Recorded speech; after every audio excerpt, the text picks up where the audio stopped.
আপনি কি জানেন এমন তিনটি আমল আছে যা করলে আল্লাহ তাআলা বেশি খুশি হন? শেষ পর্যন্ত শুনুন, আপনার জীবন বদলে যেতে পারে।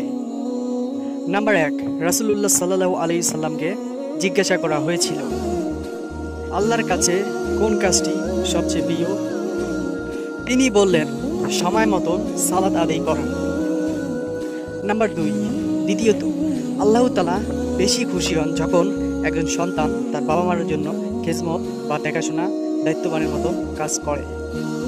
সামনে যত ব্যস্ততায় থাকুক, পিতামাতার দোয়া আল্লাহ তাআলার সন্তুষ্টি বড় মাধ্যম।